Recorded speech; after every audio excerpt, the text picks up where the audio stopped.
Hallelujah. ನಮ್ಮ ಕರ್ತನಾದ ಯೇಸು ಕ್ರಿಸ್ತನ ನಾಮದಲ್ಲಿ ನಿಮಗೆ ಶುಭವನ್ನು ಹೇಳುತ್ತಾ, ಬೆಳಗಾಗಿದೆ ಎಚ್ಚರಗೊಂಡಿದ್ದೀರಾ ಎಂದು ಪರಾಂಬರಿಸುತ್ತಾ, ನಮ್ಮ ಕರ್ತನ ಮಾತುಗಳನ್ನು ಧ್ಯಾನಿಸುವುದಕ್ಕಾಗಿ ನಾವೆಲ್ಲರೂ ಏಕಮನಸ್ಸುಳ್ಳವರಾಗಿ ಕೂಡಿ ಬಂದಿದ್ದೇವೆ ಎಂದು ನಿಮಗೆ ಜ್ಞಾಪಕಗೊಳಿಸುತ್ತೇನೆ. ಬನ್ನಿರಿ, ಪ್ರಾರ್ಥನೆಯಿಂದ ಈ ದಿನದ ವಾಕ್ಯ ಧ್ಯಾನಿಸೋಣ. ಪರಿಶುದ್ಧ ದೇವರೇ, ನಿಮಗೆ ವಂದನೆಗಳು. ಅನುದಿನವೂ ನಿಮ್ಮ ವಾಕ್ಯದಿಂದ ನಮ್ಮ ಜೀವಿತವನ್ನು ಪ್ರಾರಂಭಿಸುವಂಥದ್ದು.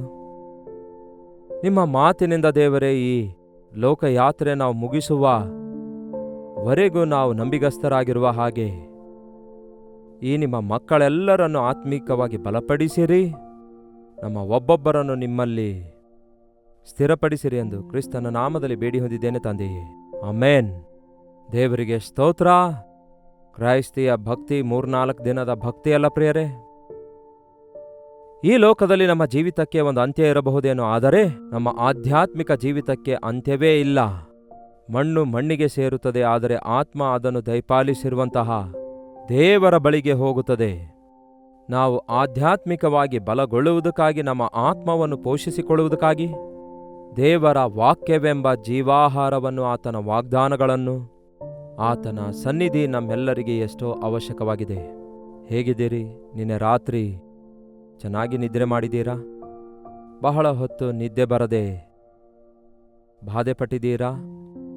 ಯಾವುದಾದರೂ ನಿಮಗುಂಟಾದ ನಷ್ಟದ ಕುರಿತಾಗಲಿ, ಕಷ್ಟದ ಕುರಿತಾಗಲಿ, ನೀವೆದುರಿಸುತ್ತಿರುವ ಸಮಸ್ಯೆದ ಕುರಿತಾಗಲಿ ಆಲೋಚಿಸುತ್ತಾ ಆ ಆಂಗ್ಸೈಟಿಯಿಂದ, ಆತುರತೆಯಿಂದ ಕಳವಳ ಪಡುತ್ತಾ ಮಲಗಿದ್ದೀರಾ? ನೋಡಿ ಪ್ರಿಯರೇ, ಈ ಲೋಕದಲ್ಲಿ ಇವೆಲ್ಲ ಸರ್ವಸಾಧಾರಣವಾಗಿವೆ ಎಂದು ನಾವು ನೆನಪಿನಲ್ಲಿಡೋದಾದರೆ, ಅದಕ್ಕಿಂತಲೂ ಮಿಗಿಲಾಗಿ ಇಂತಹ ಯಾವುದೇ ಒಂದು ಪರಿಸ್ಥಿತಿಯಾಗಲಿ ಎದುರಿಸುವುದಕ್ಕಾಗಿ ನಮ್ಮ ಕರ್ತನು ನಮಗೆ ಶಕ್ತಿ ಕೊಡುವಾತನಾಗಿದ್ದಾನೆ. ಅದಕ್ಕೆ ನಾವು ಕರ್ತನಲ್ಲಿ ನಂಬಿಕೆ ಇಟ್ಟಿದ್ದೇವೆ ಎಂಬುದು ಗುರುತಿಸುವುದಾದರೆ ಅನವಶ್ಯಕವಾದ ದಿಗುಲು, ಚಿಂತೆಗಳು ನಮಗಿರೋದಿಲ್ಲ. ಅದಕ್ಕಾಗಿಯೇ ವಾಕ್ಯವನ್ನು ಓದಿರಿ. ವಾಕ್ಯದಲ್ಲಿ ದೇವರು ಕೊಟ್ಟ ಧೈರ್ಯವನ್ನು, ಆದರಣೆಯನ್ನು ನಾವು ಹೊಂದುತ್ತೇವೆ.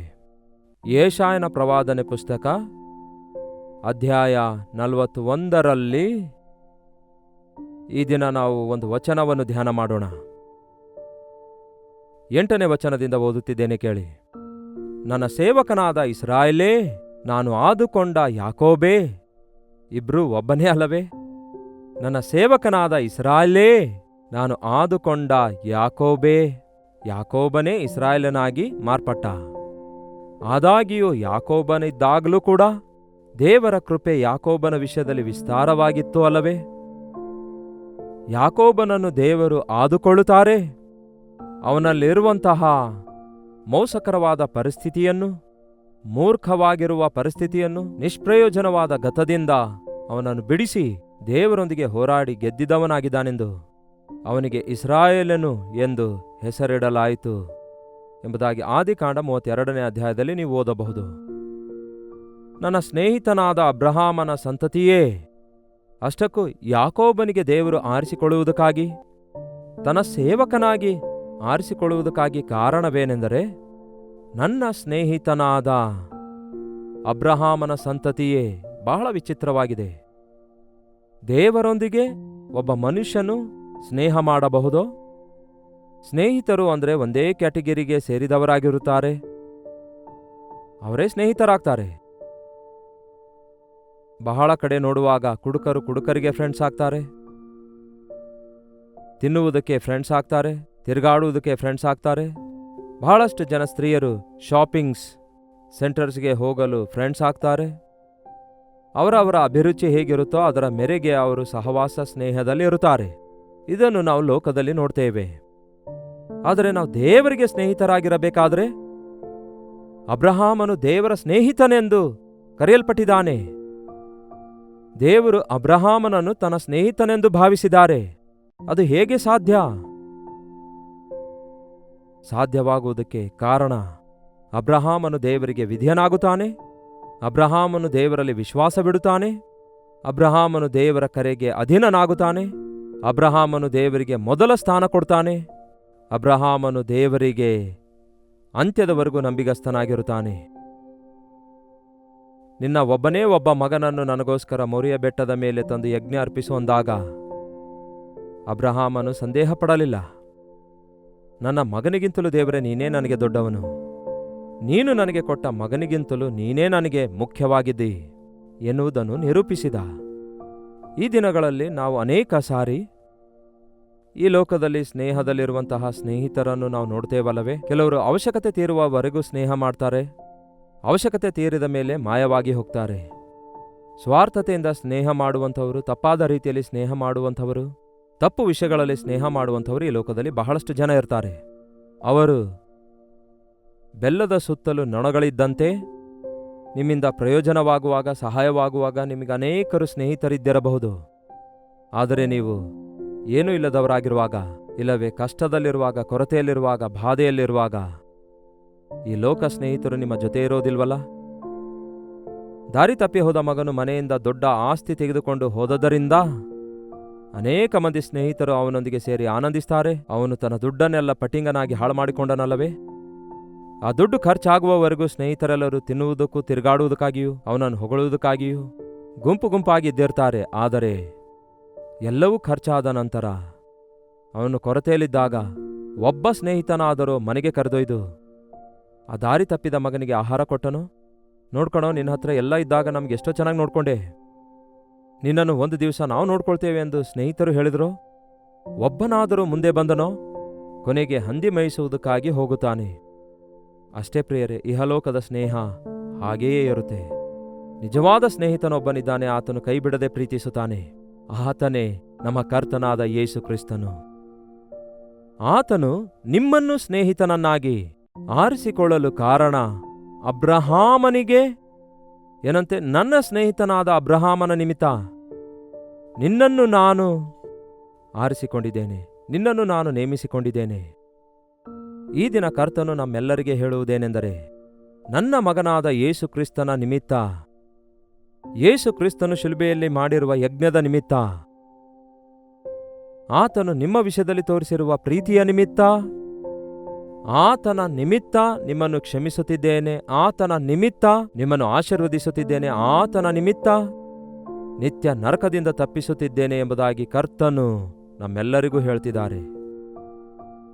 ನಮ್ಮಲ್ಲಿ ಯಾವ ಒಳ್ಳೆತನ ಇಲ್ಲದಿದ್ದರೂ, ಯಾವ ಶ್ರೇಷ್ಠತೆ ಇಲ್ಲದಿದ್ದರೂ, ಯಾಕೆ ದೇವರು ನಮ್ಮನ್ನು ಆರಿಸಿಕೊಂಡಿದ್ದಾರೆ? ಯಾಕೆ ದೇವರು ನಮ್ಮನ್ನು ಪ್ರೀತಿಸ್ತಿದ್ದಾರೆ? ಯಾಕೆ ದೇವರು ನಮ್ಮ ಸಂಗಡ ಇರುತ್ತೇನೆ ಎಂದು ಹೇಳ್ತಿದ್ದಾರೆ? ಕಾರಣ ಯೇಸು ಕ್ರಿಸ್ತನ ನಿಮಿತ್ತವಾಗಿ. ಕ್ರಿಸ್ತನ ನಿಮಿತ್ತವೇ ದೇವರಿಂದ ದೂರವಾಗಿರುವ ನಾವು ದೇವರಿಗೆ ಸಮೀಪಿಸ್ತರಾದೆವು. ನಾವು ದೇವರಾದ ಕ್ರಿಸ್ತನೊಂದಿಗೆ ಸಹವಾಸ ಮಾಡುವವರಾಗಿದ್ದೇವೆ, ಕ್ರಿಸ್ತನಿಗೆ ವಿಧೇಯರಾಗುವವರಾಗಿದ್ದೇವೆ, ಕ್ರಿಸ್ತನು ಮಾಡಿರುವ ಶಿಲುಬೆಯ ಯಜ್ಞದಲ್ಲಿ ನಂಬಿಕೆ ಇಡುವವರಾಗಿದ್ದೇವೆ. ಯೇಸು ನಮ್ಮನ್ನು ಪ್ರೀತಿಸಿ ತನ್ನ ಪ್ರಾಣ ಕೊಟ್ಟಿರೋದ್ರಿಂದ, ಆತನ ನಿಮಿತ್ತ, ಆತನ ನಾಮದ ನಿಮಿತ್ತ, ಆತನು ಸುರಿಸಿದ ರಕ್ತದ ನಿಮಿತ್ತ ಈ ದಿನ ನಮಗೆ ಪಾಪ ಕ್ಷಮಾಪಣೆ ಇದೆ. ಒಮ್ಮೆ ದೇವರಿಂದ ದೂರವಾಗಿರುವ ನಾವು ಈಗ ದೇವರಿಗೆ ಸಮೀಪಿಸ್ತರಾಗಿದ್ದೇವೆ. ನೀವು ಕ್ರಿಸ್ತನ ರಕ್ತದಲ್ಲಿ ತೊಳೆಯಲ್ಪಟ್ಟವರಾಗಿದ್ದೀರಾ? ನಿಮ್ಮ ಪಾಪಗಳನ್ನು ಒಪ್ಪಿಕೊಂಡು ಬಿಟ್ಟು ಬಿಟ್ಟ ಅನುಭವ ನಿಮಗಿದೆಯಾ? ನಿಮ್ಮ ಹೃದಯವನ್ನು ದೇವರೊಂದಿಗೆ ಸರಿಪಡಿಸಿಕೊಂಡಿದ್ದೀರಾ?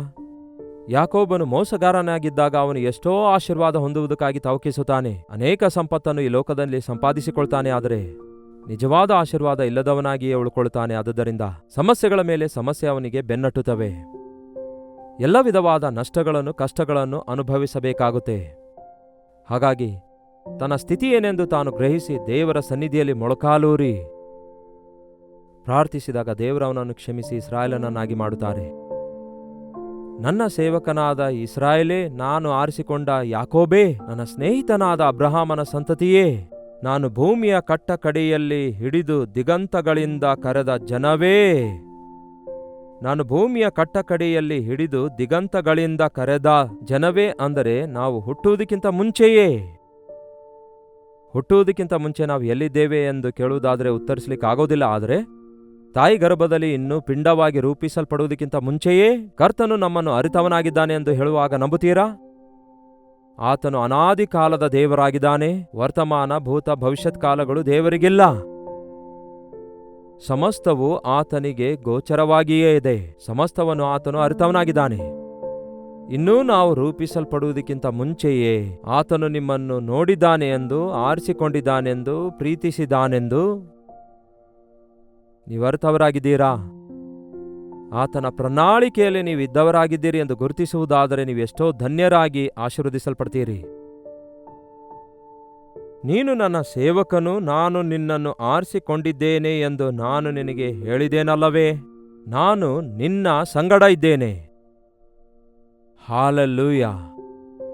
ನಾನು ಒಬ್ಬಂಟಿಗನಲ್ಲ, ಯೇಸು ನನ್ನೊಂದಿಗಿದ್ದಾರೆ. ಆತನ ಕೃಪೆ ನನ್ನ ಸಂಗಡವಿದೆ. ನಾನು ತಳ್ಳಿ ಹಾಕಲ್ಪಡಲಿಲ್ಲ, ಯೇಸು ನನ್ನ ಕೈಯನ್ನು ಹಿಡಿದುಕೊಂಡಿದ್ದಾರೆ ಎನ್ನುವುದನ್ನು ನೀವು ಗ್ರಹಿಸುವುದಾದರೆ ಅನವಶ್ಯಕವಾದ ಒಂದು ಬಾಧೆಗಳಿಂದ, ವ್ಯಸನಗಳಿಂದ, ಆತಂಕಗಳಿಂದ, ದುಃಖಗಳಿಂದ ನೀವು ಬಿಡಿಸಲ್ಪಡುತ್ತೀರಿ. ಪ್ರತಿದಿನ ಬೆಳಗ್ಗೆ ಎದ್ದ ಕೂಡಲೇ ಏನೆಲ್ಲಾ ಚಿಂತೆಗಳು ನೀವು ಮನಸ್ಸಿಗೆ ತಂದುಕೊಂಡು ಹಾಗೇ ಜೀವಿಸುತ್ತಾ ಇದ್ದೀರಿ ಹೊರತು ಮಲಗುವುದಕ್ಕಿಂತ ಮುಂಚೆ ಎಲ್ಲವನ್ನು ಆಲೋಚಿಸಿ ಅವೆಲ್ಲವುಗಳನ್ನು ಹೃದಯದಲ್ಲಿಟ್ಟುಕೊಂಡು ನಿದ್ರೆ ಬರಲಾರದೆ ತೊಂದರೆ ಪಡ್ತಿದ್ದೀರಿ ಹೊರತು ನನ್ನೊಂದಿಗಿರುವಂತಹ ಯೇಸು, ನನ್ನೊಳಗೆ ಇರುವಂತಹ ಯೇಸು, ನನಗಾಗಿ ಪ್ರಾಣ ಕೊಟ್ಟಂತಹ ಯೇಸು ನನ್ನೊಂದಿಗಿದ್ದಾರೆ, ನನ್ನ ಪ್ರತಿಯೊಂದು ಸಮಸ್ಯೆಯನ್ನು ತೀರಿಸುತ್ತಾರೆ ಎಂದು ನಾವು ನಂಬುವುದಾದರೆ ಎಷ್ಟು ಸಮಾಧಾನ ನಮಗುಂಟಾಗುತ್ತೆ ಗೊತ್ತಾ? ನಾನೇ ನಿನಗೆ ಹೇಳಿದ್ದೇನಲ್ಲವೇ, ನಿನ್ನ ಸಂಗಡ ಇರುವೆನು ಎಂದು. ಭಯಪಡಬೇಡ, ನಾನು ನಿನಗೆ ದೇವರಾಗಿದ್ದೇನೆ. ದಿಗ್ಭ್ರಮೆಗೊಳ್ಳದಿರು, ನಾನು ನಿನ್ನನ್ನು ಬಲಪಡಿಸುವೆನು. ನಿನಗೆ ಸಹಾಯ ಮಾಡುವಾತನು ನಾನೇ. ನನ್ನ ಧರ್ಮದ ಬಲಗೈ ನಿನಗೆ ಆಧಾರ ಮಾಡುತ್ತೇನೆ. ಇದು ಕೇವಲ ಆ ದಿನದ ಯಾಕೋಬನಿಗಷ್ಟೇ ಅಲ್ಲ ಪ್ರಿಯರೇ. ನಂಬುವುದಾದರೆ ಈ ವಾಗ್ದಾನ ನೀವು ಮತ್ತು ನಾನು ಸ್ವಾಧೀನ ಮಾಡಿಕೊಳ್ಳಬಹುದು. ಆ ದಿನ ಅಬ್ರಹಾಮನ ನಿಮಿತ್ತ ಯಾಕೋಬನನ್ನು ದೇವರು ಆರಿಸಿಕೊಂಡರು. ಈ ದಿನ ಕರ್ತನಾದ ಯೇಸು ಕ್ರಿಸ್ತನ ನಿಮಿತ್ತ ಪ್ರತಿಯೊಬ್ಬರನ್ನು ದೇವರು ಪ್ರೀತಿಸ್ತಿದ್ದಾರೆ. ಕಾರಣ ಕರ್ತನಾದ ಯೇಸು ಕ್ರಿಸ್ತನು ಎಲ್ಲರಿಗೂ ಕರ್ತನಾಗಿದ್ದಾರೆ. ಆತನು ನಮ್ಮೆಲ್ಲರಿಗೋಸ್ಕರ ಒಂದೇ ಸಾರಿ ಶಿಲುಬೆಯ ಮೇಲೆ ತನ್ನ ಪ್ರಾಣವನ್ನು ಅರ್ಪಿಸಿದ್ದಾರೆ, ತನ್ನ ಪ್ರೀತಿಯನ್ನು ನಮಗಾಗಿ ವ್ಯಕ್ತಪಡಿಸಿದ್ದಾರೆ. ನಾನೇ ನಿನ್ನ ಸಂಗಡ ಇರುತ್ತೇನೆ, ದಿಗ್ಭ್ರಮೆಗೊಳ್ಳದಿರು, ಭಯಪಡದಿರು. ಮಾನವನು ಇವೆರಡೂ ಇಲ್ಲದಂತಹ ಮಾನವನಿದ್ದಾನಾ ಎಂಬುದಾಗಿ ಕೆಲವು ಸಾರಿ ಆಶ್ಚರ್ಯ ಉಂಟಾಗುತ್ತೆ ನಮಗೆ. ದಿಗ್ಭ್ರಮೆಗೊಳ್ಳದೇ ಇರುವಂತಹ, ಭಯಪಡಲಾರದಂತಹ ವ್ಯಕ್ತಿ ಯಾರಾದರೂ ಇದ್ದಾರಾ? ಒಬ್ಬ ವ್ಯಕ್ತಿ ಒಂದು ಉನ್ನತವಾದ ಸ್ಥಾನಕ್ಕೆ ಸೇರಿದ ಕೂಡಲೇ ಅವರಿಗೆ ಬಹಳಷ್ಟು ಸೆಕ್ಯೂರಿಟಿ ಇರುತ್ತೆ. ಎದಕ್ಕಾಗಿ ಹೇಳಿ? ಅವರಿಗೆ ಪ್ರಾಣ ಭಯ. ಒಂದು ಉನ್ನತವಾದ ಪದವಿಗೆ ಬಂದ ಕೂಡಲೇ ಎಷ್ಟೋ ಜನರನ್ನು ಸೆಕ್ಯೂರಿಟಿಯಾಗಿಟ್ಕೊಳ್ತಾರೆ, ಎಷ್ಟೋ ಸೇಫ್ಟಿಯನ್ನು ವಹಿಸುತ್ತಾರೆ. ಅವರನ್ನು ಯಾರು ಮುಟ್ಟಲಾರದೆ ಇರುವುದಕ್ಕಾಗಿ ನಮಗೆ ಆ ಬ್ಲ್ಯಾಕ್ ಕ್ಯಾಟ್ ಸೆಕ್ಯೂರಿಟಿ ಇದೆ ಅನ್ನುತ್ತಾರೆ ಎಂಬುದಾಗಿ ಏನೇನೋ ಹೇಳ್ತಾರೆ ಪ್ರಿಯರೇ. ಅದರಲ್ಲೂ ವೆರೈಟೀಸ್ ಇವೆ ಅಂತೆ. ಒಬ್ಬನು ಗನ್ ಹಿಡ್ಕೊಂಡು ಪಕ್ಕದಲ್ಲಿ ನಿಂತ್ಕೊಂಡಿರುತ್ತಾನೆ. ನಮಗೆ ಇದ್ಯಾವುದು ಅವಶ್ಯಕತೆ ಇಲ್ಲ ಎಂದು ದೇವರು ಹೇಳ್ತಾರೆ. ನಿಮಗೆ ಯಾವ ಅಪಾಯ ಬರದಂತೆ ನಾನೇ ನಿಮ್ಮ ಸಂಗಡ ಇದ್ದೇನೆ. ನಿನ್ನ ಮುಂದೆಯೂ ನಿನ್ನ ಹಿಂದೆಯೂ ನಾನು ನಿನ್ನನ್ನು ಕಾಯುವಾತನಾಗಿದ್ದೇನೆ, ಕಾಪಾಡುವಾತನಾಗಿದ್ದೇನೆ. ನಿನ್ನ ಕಣ್ಣು ಗುಡ್ಡೆ ಕಾಪಾಡಿದಂತೆ, ಏನಂತೆ? ನಿನ್ನ ಕಣ್ಣು ಗುಡ್ಡೆ ಕಾಪಾಡಿದಂತೆ ನಾನು ನಿನ್ನನ್ನು ಕಾಪಾಡುತ್ತೇನೆಂದು ಕರ್ತನು ಹೇಳುತ್ತಾನೆ. ಅಬ್ಬಾ, ಎಷ್ಟು ದೊಡ್ಡ ದೇವರು ನಮಗಿದ್ದಾರೆ. ನಾವು ದಿಗ್ಭ್ರಮೆಗೊಳ್ಳುವ ಅಗತ್ಯತೆ ಏನಿದೆ? ದಿಗ್ಭ್ರಮೆಗೊಳ್ಳದಿರಿ. ಯಾರೋ ನನಗೆ ಹಾನಿ ಮಾಡ್ತಾರೆಂದು, ಯಾರೋ ನನಗೆ ಮೋಸ ಮಾಡ್ತಾರೆಂದು, ಯಾರೋ ನನಗಿಂತಲೂ ಉನ್ನತ ಸ್ಥಾನಕ್ಕೆ ಹೋಗ್ತಾರೆಂದು, ನನ್ನ ಸ್ಥಾನ ಯಾರೋ ದೋಚಿಕೊಳ್ತಾರೆಂದು, ನೆರೆಯವರನ್ನು ನೋಡಿ ಅಸೂಯೆ ಪಡುವುದಾಗಲಿ, ಇತರರನ್ನು ನೋಡಿ ಹೋರಾಡುವುದಾಗಲಿ ನಮ್ಮ ಜೀವಿತದಲ್ಲಿ ಇರುವವರೆಗೂ ಅದರ ಭಯ, ಆ ದಿಗ್ಭ್ರಮೆ, ಆ ಆಂದೋಲನ ನಮ್ಮನ್ನು ಮುಂದಕ್ಕೆ ಸಾಗಲಾರದಂತೆ ನಿರ್ಶಕ್ತರನ್ನಾಗಿ ಮಾಡುತ್ತೆ. ಕರ್ತನು ನನ್ನ ಸಂಗಡ ಇದ್ದಾನೆ ಎಂದು ನೀವು ಗುರುತಿಸುವುದಾದರೆ, ನನ್ನ ಜೀವಿತದಲ್ಲಿ ಕರ್ತನಿಗೆ ಗೊತ್ತಾಗಲಾರದಂತೆ ಏನು ನಡೆಯುವುದಿಲ್ಲ, ನನಗೆ ಯಾವ ಅಪಾಯ ಆಗುವುದಿಲ್ಲ. ನನ್ನ ಸಂಕಟ ಸಮಸ್ಯೆಗಳು ಪರಿಷ್ಕರಿಸುವಾತನು ನನ್ನ ಕರ್ತನಾಗಿದ್ದಾನೆಂದು, ನನಗೆ ಅಭಿವೃದ್ಧಿ ದಯಪಾಲಿಸುವಾತನು ಯೇಸು ಆಗಿದ್ದಾರೆ ಎಂದು ನೀವು ನಂಬಿಕೆ ಇಡೀರಿ. ಅದಕ್ಕಾಗಿ ಉದಯ ಕಾಲದಲ್ಲಿ ನೀವು ಎದ್ದು ಈ ದಿನದಲ್ಲಿ ನೀವು ಮಾಡಬೇಕಾಗಿರುವಂತಹ ಕೆಲಸ ಕಾರ್ಯಗಳೆಲ್ಲ ವಿಷಯಗಳಲ್ಲಿ ಕರ್ತನ ಮುಂದೆ ಪ್ರಾರ್ಥಿಸಿ, ದೇವರೇ ಇವುಗಳಲ್ಲಿ ನನ್ನ ಜೊತೆ ಇರಿ, ನನ್ನ ಪ್ರಯಾಣದಲ್ಲಿ ಜೊತೆಯಾಗಿರಿ, ನನ್ನ ನಿರ್ಣಯಗಳಲ್ಲಿ ಜೊತೆಯಾಗಿರಿ, ನನ್ನ ಪ್ರತಿ ಅವಶ್ಯಕತೆ ತೀರಿಸುವುದಕ್ಕೋಸ್ಕರ ನೀವು ನನ್ನ ಜೊತೆ ಇದ್ದು ನನ್ನನ್ನು ಬಲಪಡಿಸಿರಿ ಎಂಬುದಾಗಿ ನೀವು ಕೇಳುವುದಾದರೆ, ಈ ವಾಗ್ದಾನ ನೀವು ಸ್ವಾಧೀನ ಮಾಡಿಕೊಳ್ಳುವುದಾದರೆ ನೀವು ಧನ್ಯರಾಗುತ್ತೀರಿ. ದಿಗ್ಭ್ರಮೆಗೊಳ್ಳದಿರಿ, ಭಯಪಡಬೇಡಿರಿ. ನಾನೇ ನಿಮ್ಮ ಸಂಗಡ ಇದ್ದೇನೆ. ದಿಗ್ಭ್ರಮೆಗೊಳ್ಳದಿರಿ, ನಾನು ನಿಮ್ಮನ್ನು ಬಲಪಡಿಸುತ್ತೇನೆ. ಭಯಪಡಬೇಡಿರಿ, ನಾನು ನಿಮ್ಮ ಸಂಗಡ ಇದ್ದೇನೆ. ಭಯಪಡಬೇಡಿರಿ, ನಾನು ನಿಮ್ಮ ಸಂಗಡ ಇರುತ್ತೇನೆ. ದಿಗ್ಭ್ರಮೆಗೊಳ್ಳದಿರಿ, ನಾನು ನಿಮ್ಮನ್ನು ಬಲಪಡಿಸುತ್ತೇನೆ. ನಿಮಗೆ ಸಹಾಯ ಮಾಡುವಾತನು ನಾನೇ. ಹಿ ಹಿಮ್ಸೆಲ್ಫ್ ಆತನೇ ಬಂದು ಸಹಾಯ ಮಾಡುತ್ತಾನೆ, ಯಾರನ್ನೋ ಕಳಿಸುವುದಿಲ್ಲ ಪ್ರಿಯರೇ. ನಿಮಗೆ ಸಹಾಯ ಮಾಡುವ ಆತನು ನಾನೇ. ನನ್ನ ಧರ್ಮದ ಬಲಗೈಯನ್ನು ನಿಮಗೆ ಆಧಾರ ಮಾಡುತ್ತೇನೆ. ನನ್ನ ಧರ್ಮದ ಬಲಗೈಯನ್ನು ನಿಮಗೆ ಆಧಾರ ಮಾಡುತ್ತೇನೆ. ನನ್ನ ಕೈಯಿಂದ ನಿಮ್ಮ ಕೈಯನ್ನು ಹಿಡಿದು ನಡೆಸುತ್ತೇನೆ ಎಂಬುದಾಗಿ, ನಿಮ್ಮನ್ನು ಆದುಕೊಳ್ಳುತ್ತೇನೆ ಎಂಬುದಾಗಿ ದೇವರು ಕೊಡುವ ವಾಗ್ದಾನವಾಗಿದೆ. ಯಾವ ವಿಷಯದಲ್ಲಿ ದಿಗ್ಭ್ರಮೆಗೊಳ್ಳುತ್ತಿದ್ದೀರೋ, ಯಾವ ವಿಷಯದಲ್ಲಿ ಭಯಪಡ್ತಾ ಇದ್ದೀರೋ, ಈ ದಿನ ಕರ್ತನು ನನ್ನ ಸಂಗಡ ಇದ್ದಾನೆ ಎಂದು ನಂಬಿ ಆತನೊಂದಿಗೆ ಸಂಭಾಷಿಸಿರಿ. ಸ್ನೇಹಿತನಾದ ಅಬ್ರಹಾಮನು ಯಾವ ರೀತಿಯಾಗಿ ದೇವರೊಂದಿಗೆ ಸಂಭಾಷಿಸಿದನೋ, ದೇವರ ಮಾತಿಗೆ ವಿಧೇಯನಾದನೋ, ದೇವರ ಮನಸ್ಸನ್ನು ಅರಿತು ಯಾವ ರೀತಿಯಾಗಿ ಬದುಕಿದನೋ, ಹಾಗೆಯೇ ನಾವು ಕೂಡ ಈ ಭಯಂಕರವಾದ ದಿನಮಾನಗಳಲ್ಲಿ ಎಲ್ಲಿ ನೋಡಿದ್ರೂ ಶೋಧನೆ, ಎಲ್ಲಿ ನೋಡಿದ್ರೂ ಹೋರಾಟಗಳು, ಅನ್ಯಾಯವೇ ಜಯಿಸುವಂತೆ ಕಾಣಿಸಿಕೊಳ್ತಿದೆ, ಕ್ರೂರರೇ ಗೆಲ್ಲುವಂತೆ ಕಾಣಿಸಿಕೊಳ್ತಿದೆ, ಬಲಾತ್ಕಾರಿಗಳು ಖಂಡಬಲದಿಂದ ಹಣದ ಬಲದಿಂದ ಏಳಿಗೆ ಹೊಂದುವಂತೆ ಕಾಣಿಸಿಕೊಳ್ತಿದೆ. ಇವುಗಳ ಮೇಲೆ ಆಧಾರಗೊಳ್ಳದೆ ಕರ್ತನಾದ ಕ್ರಿಸ್ತನಲ್ಲಿ ಆನಂದಿಸುತ್ತಾ ಆತನ ಕೃಪೆ ನಿಮಿತ್ತ ನಾವು ಭದ್ರಗೊಳ್ಳೋಣ. ಈ ಲೋಕದಲ್ಲಿ ಅತ್ಯುತ್ತಮವಾದ ಕರ್ತನ ಸಾಕ್ಷಿಯಾಗಿ ಜೀವಿಸೋಣ.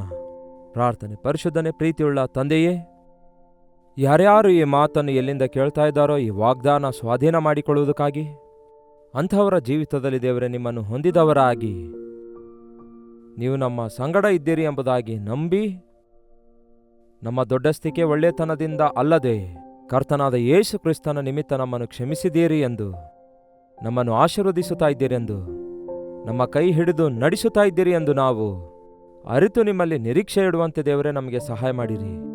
ಅನಾವಶ್ಯಕವಾದ ದಿಗಿಲು ಭಯದಿಂದ ನಮ್ಮನ್ನು ತಪ್ಪಿಸಿ ಈ ದಿನವಿಡೀ ನಮ್ಮ ಜೀವನವಿಡೀ ನಮ್ಮ ಜೊತೆ ಇದ್ದು ನಡೆಸಿರಿ ಎಂದು ಕ್ರಿಸ್ತನ ನಾಮದಲ್ಲಿ ಬೇಡಿ ಹೊಂದಿದ್ದೇನೆ ತಂದೆಯೇ, ಆಮೇನ್.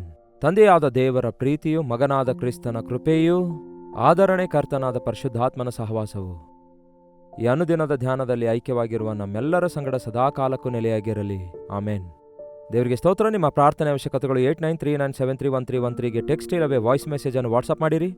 ನಿಮ್ಮ ಪಕ್ಷದಲ್ಲಿ ಪ್ರಾರ್ಥಿಸುವುದಕ್ಕಾಗಿ ನಾವು ಸದಾ ಸಿದ್ಧರಾಗಿದ್ದೇವೆ. ಮರಿಬೇಡಿ, 8939731313ಗೆ ನಿಮ್ಮ ಪ್ರಾರ್ಥನಾ ಮನವಿ ವಾಟ್ಸಪ್ ಮಾಡಿರಿ. ಅವೆಲ್ಲವುಗಳನ್ನು ಪರಿಶೀಲಿಸಿ ನಿಮಗೋಸ್ಕರ ಪ್ರಾರ್ಥಿಸುತ್ತೇವೆ. ಡಾಕ್ಟರ್ ಜೈಪಾಲ್ ಯೂಟ್ಯೂಬ್ ಚಾನಲ್ ಅನ್ನು ಸಬ್ಸ್ಕ್ರೈಬ್ ಮಾಡಿರಿ, ಲೈಕ್ ಮಾಡಿರಿ, ಶೇರ್ ಮಾಡಿರಿ.